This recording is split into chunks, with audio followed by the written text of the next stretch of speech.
What's up, everybody? It's your buddy Choppadong coming at you again with a video. We're going to do a little slate breakdown, and this is going to be something that I want to show you guys very, very fresh. No research involved yet to this point other than opening up some pages where I know I'm going to find data. Our own research station inside DFS Army is not up and running just yet, so I've got to do this a little bit the old-fashioned way, but I want to show you guys the process. I want to show you how this thing works.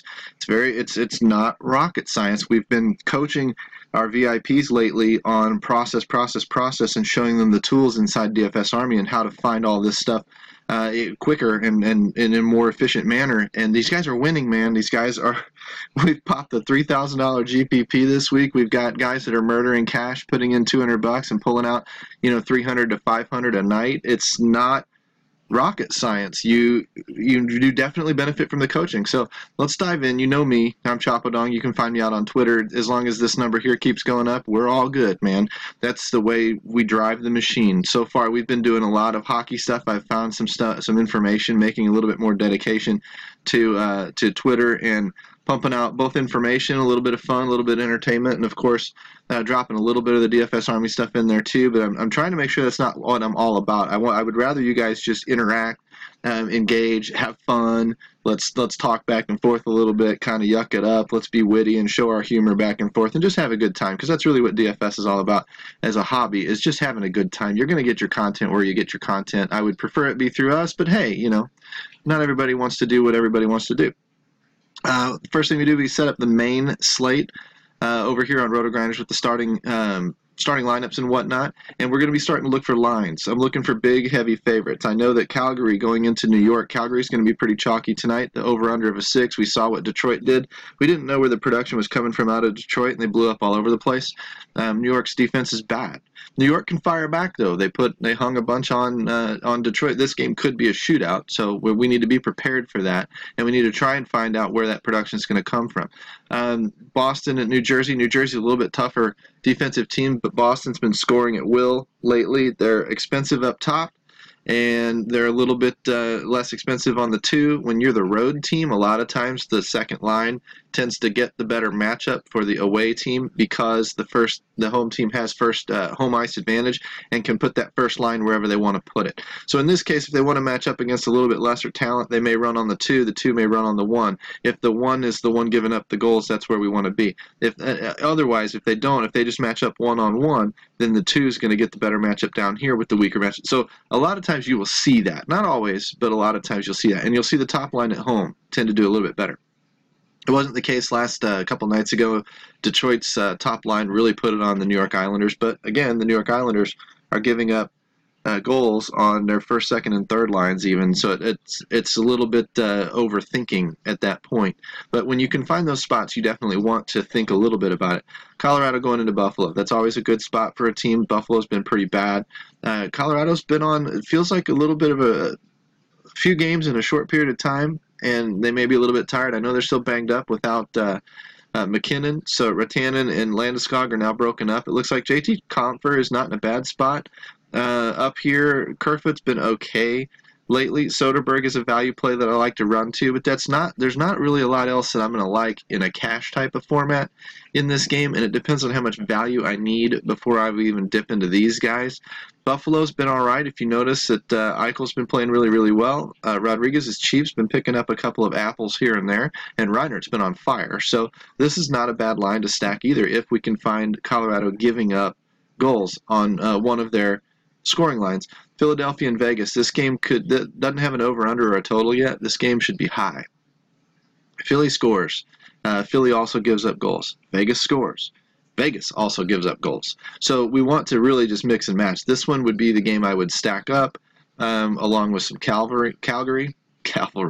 With some Calgary. San Jose and Anaheim might be a little bit sneakier as well. San Jose, I guess, goes back on the road really quick for a game against Anaheim. Anaheim usually plays tough defensively at home, but this top line of Anaheim's, Getzlaf, Reichel, and Perry has been just destructive lately, which you'll see when we break the scoring lines down. And then Couture and LeBlanc and a little. Pavelski got a couple goals last night. You got your two big defensemen down here in Vlasic and Burns. This game has some appeal in it too. So what we're going to have to do is try and figure out the best of the best and where we want to go. Now that we've got a couple of entry-level ideas of what we want to target. As far as the goalie is concerned, man, Ryan Miller, I guess. Vegas seems to like him. I want to see these two lines come out. I'm not going to touch this game. I don't see myself touching much of this game. I don't like goalies on the road. I don't like Halak in this game. I don't like going up against Spot. It's just going to be a shitty slate for goalies, so I guess by default, maybe Ryan Miller is your goalie of choice. But we'll see as the day goes on. When I go into left wing lock, I'm going to search today 3 games, find the hot teams. Sometimes I search 10. It just doesn't matter. Sometimes I look at both when I have the time. So if I go 3 games, forward combos, goals for is what it's sorted by. And I'm going to come up with Calgary's top line.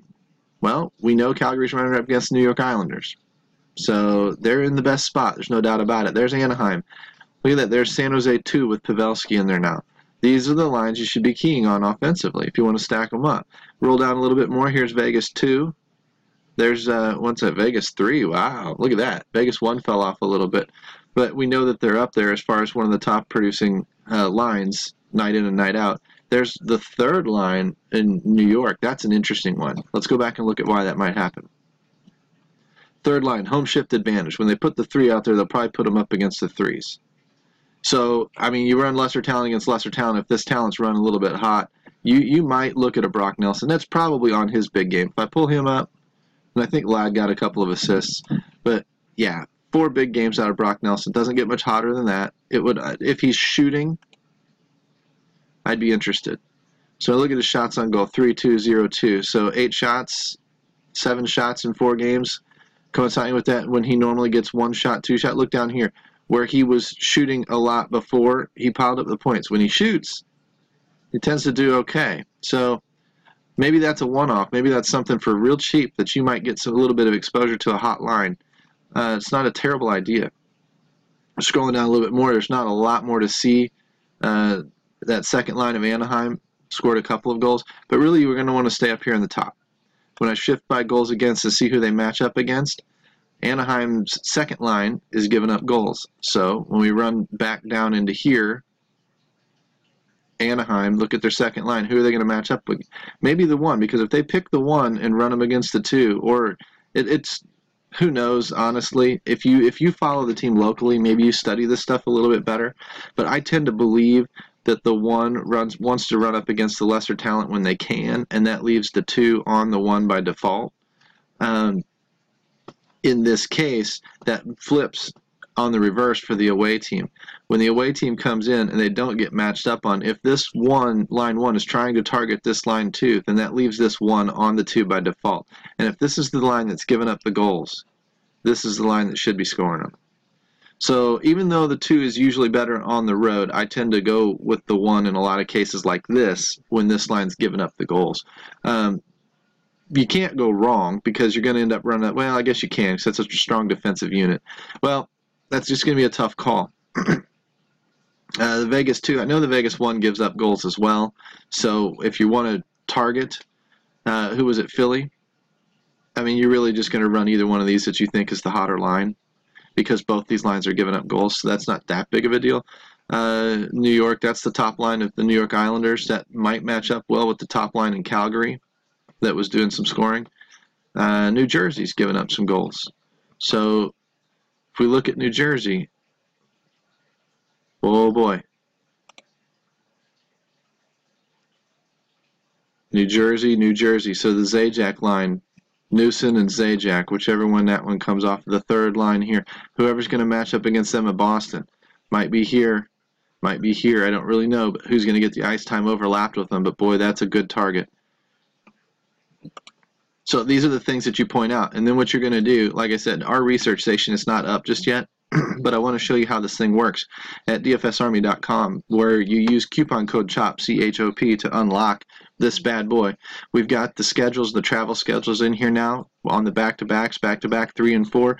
A road the back end of a back-to-back is capital, the front end of a back-to-back is lowercase, and then if it has an R in front of it, it'd be a road back-to-back. So to give you an idea of what teams are breaking down a little bit and getting a little bit weaker. The green for, things like Corsi for and Corsi against, when you adjust for the schedules and stuff, you can find that Boston is the top-ranked team in that area. And when you scroll down here, you can see when they're running up against, when the greens are running up against some reds, that's usually a good sign. Here's some more greens running up against some reds. You can dig into these numbers a little bit deeper yourself when you unlock them. I like to look at the goals for and see if somebody's on a real surge. Like here, Ottawa, 2.62 goals for, down to 2.2 over their last 21 days. Their offense has really fallen flat. So even though they may be going up against a team like Toronto last night, I'm not going to be on Ottawa because Ottawa's not scoring much. And then when I look a little bit deeper into these numbers and see that the goals against for Toronto was a 2.7 and now it's a 2.2, and that's dropped, meaning their defense has toughened up, I'm double off of them, if that makes sense, because that's what I'm trying to figure out, is who's in a better position to score. Then I'll dive into these lines a little bit. If I did like something that I saw, say Ottawa's scoring was up and Toronto's defense was looking weaker lately, then I might dig into Ottawa and look for lines and see if those lines, which lines are doing the scoring, because you want to ride the hot hand a little bit. That's just one way that you can do that. You can also do the same thing with goalies. When the goalie's save percentage goes from a 94 to a 97, it's natural that he's going to be, if he's 9-1, that's a pretty good record, but 4-0, he's got a little bit better record. He's hot. So he's somebody that you want to ride when you get the opportunity. The other thing that this sheet does, shows you our projected lines when we load the data into that. And when you load up the data, now you're sitting here looking at who's doing the shooting, who's doing the scoring.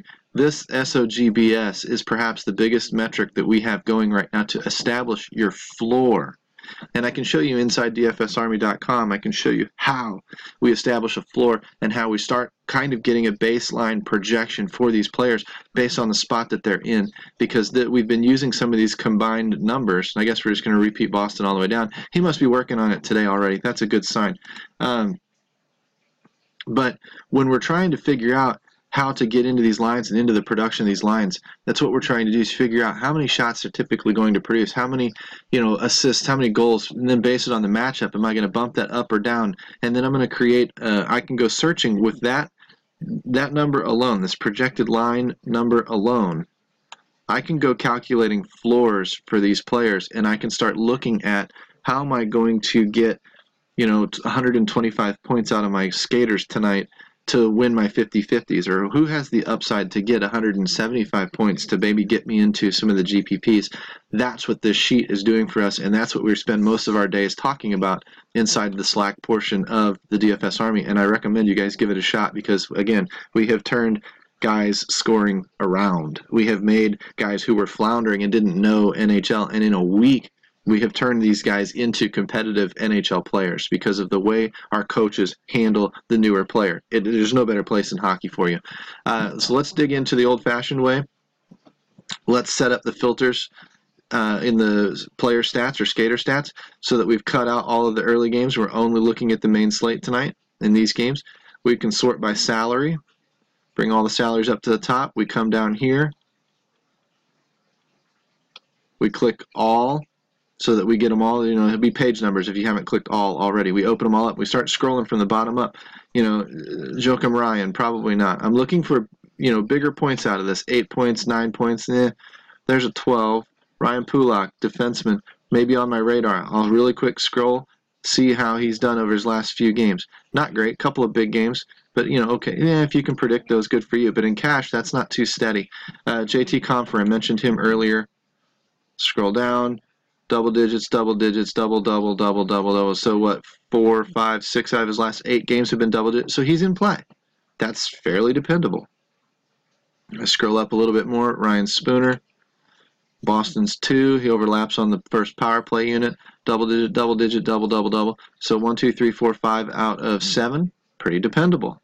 Come down a little bit further, and you got 1, 2, 3 more in a row. So really you're more like 7 out of 10 or 11 games.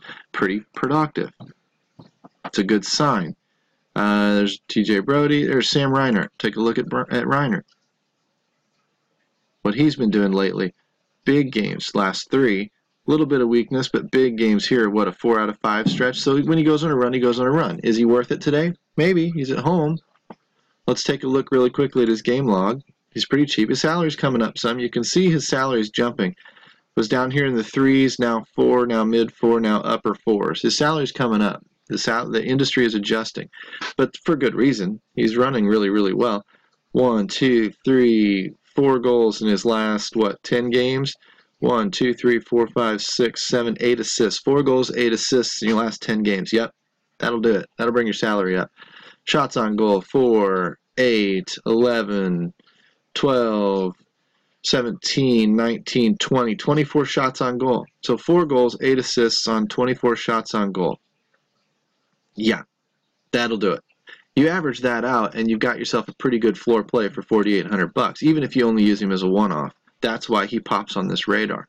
When I look, Eric Johnson, I'll show you another one. You might be tempted by him at first, but look at how he's fallen off. He had a good game the other day, but he was really clicking along, and then bam, nothing, not much, not much, not much. They took him off the power play, and that's what happened. So when I scroll up a little bit more, I'm looking for big green numbers now because I'm getting up into the 5s and 6s. I want to see at least 12, 13, 14 points out of these guys. So these guys are all in play. I might dig into them. Richard Rakel. Oh, Rickard Rakel. God, we know what he's done lately, right? Him and Corey Perry. I mean, look at this. How far back do we got to go? There's a double digit.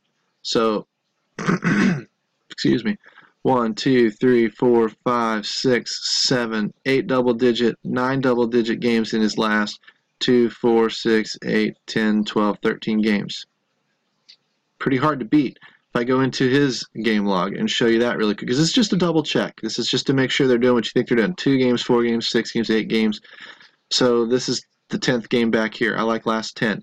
1, 2, 3, 4, 5, 6 goals. 1, 2, 3, 4, 5, 6 assists. 6 goals, 6 assists over his last 10 on 8, 10, 16, 20, 24, 25, 29, 35 shots. 6 and 6 on 35. Yeah, I'd say that's pretty dependable stuff. That's a high activity. The high shots that's your floor. Now what we use in our SOGBS is a little bit different that we track inside DFS Army. So it tends to make it even a little bit more accurate for you to build that floor on. Pasternak's having himself a good little run.